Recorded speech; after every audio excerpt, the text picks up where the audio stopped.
Hello people of the internet, my name is Johnny, welcome back to some more FNaF news. With Secret of the Mimic rapidly approaching release at the end of this week, we have a lot of FNaF news to cover, so we're all up to date before the game comes out. And so in today's video, we got a bunch of book news to talk about, brand new previews, brand new books entirely, brand new covers. We have a long anticipated update on Jazwares' upcoming FNaF merchandise, also updates from Hex and even Funko. And most importantly of all is our first details on the Halloween Horror Nights FNaF attraction coming later this year. So all that and more we'll be talking about in today's video. Scroll down, tickle that subscribe button if you're excited. We do have a lot to cover, so let's hop right into it. Starting off this video by celebrating the 6-year anniversary of Help Wanted. Jazwares Studios posted this illustration on the 28th of May, featuring Glitchtrap, Freddy, Bonnie, and Chica. Crazy to think it has been 6 years since Jazwares' very first FNaF game, and now here we are 6 years later with their brand new one coming out very soon. But then moving on to a whole bunch of book news, let's start off with the Ticket to Fun Ephemera kit, which still to this day,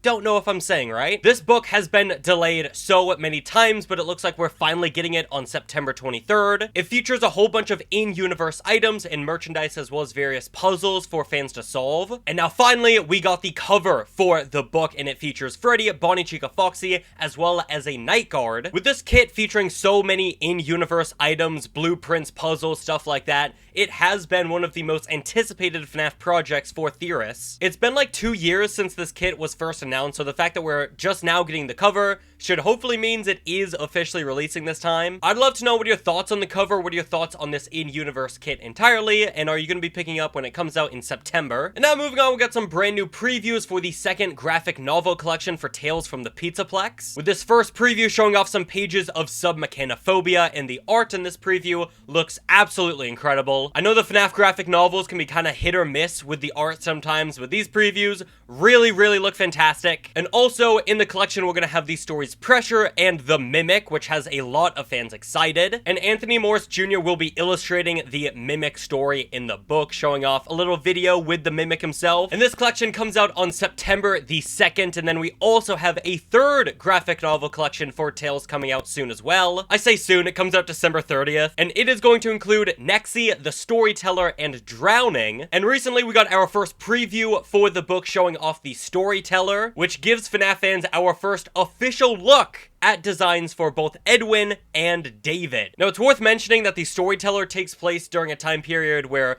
Edwin, as you can see, he's quite old, but in the preview, we do get a look at him flashing back to David, and as you can see, he's holding his tiger plushie. I'd honestly love to know what are your thoughts on our first official designs for David and Edwin in this graphic novel. I saw a few people be like, that's not my David, this is my David, that's not my Edwin, this is Edwin to me. He made the Mimic, goddammit, and hey, those pieces, they were pretty difficult to put together. But then lastly, for book news, we got the announcement that a box set for the interactive novel series is coming. And of course, that'll include the week before, Return to the Pit, Escape the Pizzaplex, and for the first time ever for physical, VIP. Because if you recall, Volume 0 VIP was released exclusively digitally online for the 10th anniversary. So the only way to get a physical copy of VIP is going to be inside this box set once it comes out on the 4th of November. And now let's move on to some merchandise, starting off with a brand new merchandise company getting the license for FNaF. And that company is First for Figures, the company behind the Figgies magnetic collectibles. And it does look like they plan on doing FNaF Figgies very soon. But what has FNaF fans most excited is that First for Figures has some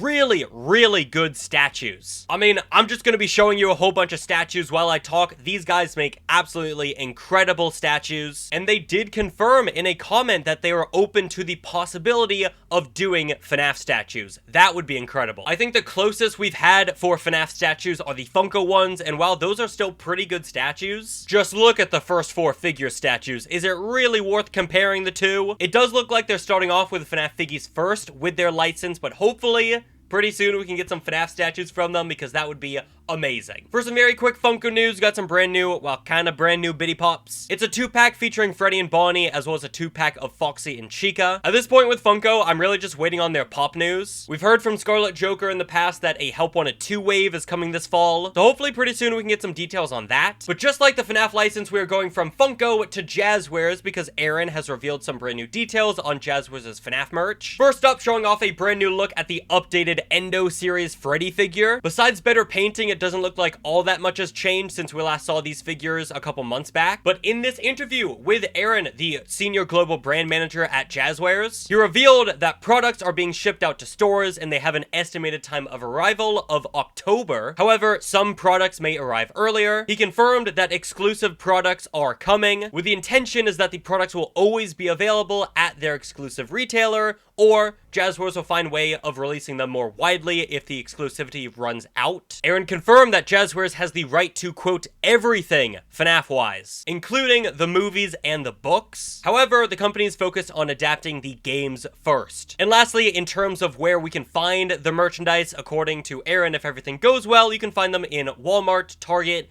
GameStop, Hot Topic, and Amazon. And Jazwares hopes to ensure that availability will be across all regions as well. I'm gonna leave the full interview link down below for more details if you want to go check it out yourself. I think the thing that has me most excited is the fact that they have the rights to everything FNaF-wise. It totally makes sense to start off with the games, but I really hope at some point we can see some book merchandise from Jazwares, some movie merchandise as well. And now moving on to Hex, they've revealed that their Secret of the Mimic plushie wave featuring the Mimic, Jackie, and Tiger Rock will be coming out on June 27th. Originally, Dawko was releasing them on the 13th of June to release alongside the game. However, it sounds like they want to do some final finishing touches on the plushies, so they've delayed it slightly to the 27th. I think the plushies look pretty much perfect. However, I'm not going to complain if Dawko and Hex want to take more time to make them even better. I'd love to know what are your thoughts on the Secret of the Mimic Hex plushies. You're going to be picking up any of the plushies when they come out. And then also, on Dawko's charity stream not too long ago, we got our first prototype of Ignited Freddy. Now, of course, keep in mind this is the first prototype. There is a lot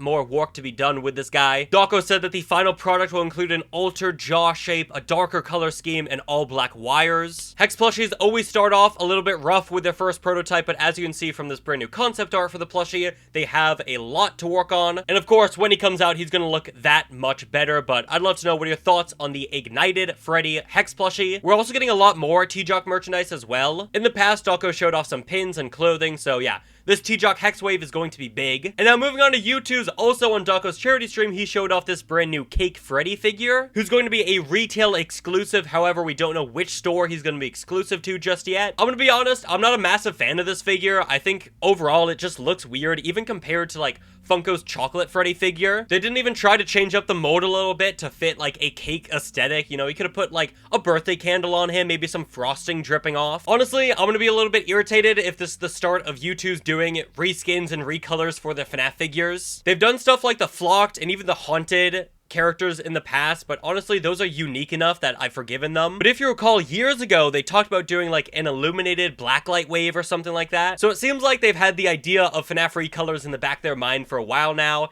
It's just a little bit irritating when they put availability timers on products because there's too much saturation in the market, and then they proceed to saturate the market with Cake Freddy. I don't know, maybe I'm just being cranky. What are your thoughts on this retail exclusive Cake Freddy? Let's finally move on. And then Youtooz has also showed off their upcoming FNaF 4 plushies. Interestingly enough, they're doing Nightmare Freddy, some Freddle shoulder riders that come in a pack together, and then Nightmare Cupcake. These guys are releasing on the 10th of June, which might be today, depending on when I upload this video. And lastly, let's talk about the second Five Nights at Freddy's movie and also Halloween Horror Nights. If you recall, recently we got a brand new poster for the film at CCXP in Mexico. I made a whole video about that. I'll leave it linked down below if you missed it. But after the poster reveal, we had Josh Hutcherson, the actor who plays Mike in the movies. He shared the poster on Instagram and he wrote, "I play Mike." He really goes through some stuff in this one, which I feel like is something we've heard Josh say before. So very clearly, Mike's going to be going through a lot of very deep stuff in this film. The main theories I've seen so far from fans is that either one, something terrible happens to Abby or Vanessa. Maybe one of them gets really badly injured, maybe one of them gets kidnapped by William, or I think maybe the most likely option, one of them actually dies. If you recall, the tagline for FNaF 2 is "Anyone can survive 5 nights. This time,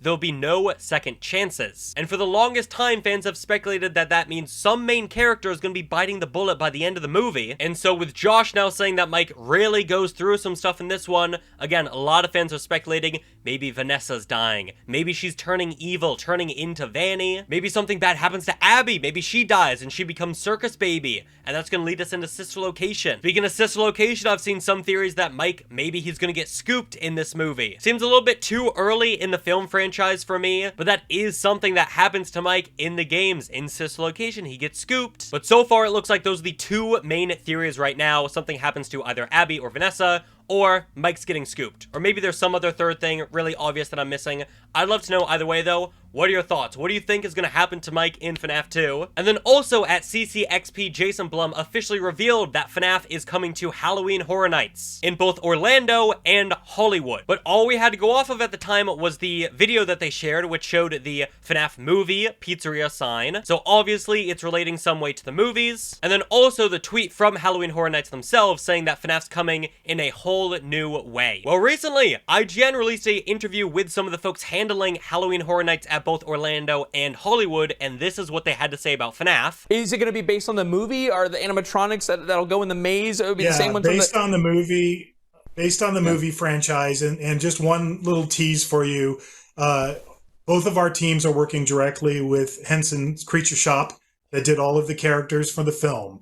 So when you experience it, it is literally like living the movie. So in that 20-second clip, there's actually a lot to work with. First of all, they confirmed what we already know. It's based on the movies. It's based on the movie universe. Very likely, the majority is based on FNaF 1. At least that's what they're showing. At least that's what it seems like based on how they're wording it. I wouldn't be surprised if maybe there's a sprinkle of FNaF 2 movie stuff in there. I mean, the movie comes out like 2 months after the Halloween Horror Nights attraction. It would only make sense if they had some sort of references, even if they're subtle, even if they're small, to the second movie. The second thing is that they're working directly with Jim Henson's Creature Shop, the company that has made the animatronics and the costumes in the films, which I think pretty much confirms we're getting the characters. Maybe they won't be the actual animatronics, maybe it's gonna be the suit versions of the characters, but either way, to me, this pretty much guarantees the characters are gonna be at the attraction. They also say when you experience it, it's like you're living the movie. To me, that kind of sounds like they're rebuilding maybe parts of the pizzeria, parts of the set from the first film. Because if you recall, that first movie's pizzeria, that dining area, was pretty much one big massive room. You had the show stage in there, the dining area, you had the arcade, you had the prize counter. Maybe they're going to be rebuilding that giant main room from the first movie's pizzeria. They'll have the animatronics up on the stage. That'd be really cool. Maybe there's going to be some sort of performance by the characters. I really have no idea. But then also, the interviewer mentions that it will be a maze. Now, as far as I'm aware, Halloween Horror Nights hasn't directly stated that it is indeed a maze. However, when the interviewer said a maze with the animatronics, the Halloween Horror Nights folks did not correct him. So a lot of fans are taking that as confirmation that, yep, FNaF's gonna be a maze, which, if you're not familiar with Halloween Horror Nights, is pretty much like a walkthrough attraction. So if we kind of put everything together, based on what we're hearing right now, I'm guessing that they are rebuilding part of the first movie set, and fans are going to be able to walk through kind of the main room of the dining room, arcade, again, prize room, show stage, and see the animatronics up on the stage, probably performing, probably got suit actors inside of them. That's my guess right now. I'd love to know, what are your thoughts on the first details for Halloween Horror Nights? Are you excited? Are you maybe disappointed by what you're hearing right now? Honestly, I was kind of expecting a bit more of a presence of FNaF 2, since you would assume with the movie releasing very soon after the attraction, that's what they would want to be advertising, not the first movie. But I'm not going to complain. Again, if my theory is true that they're rebuilding part of the FNaF 1 movie, they're going to have the animatronics there, you're going to be able to go up and watch them, like, I'll take that still. That sounds incredible. But that is going to do it for today's FNaF news video. Like I said, we got a lot more news to cover before the release of Secret of the Mimic, so subscribe so you don't miss out on that. But thank you so much for watching this video, and I'll see you all on the flip side. Goodbye.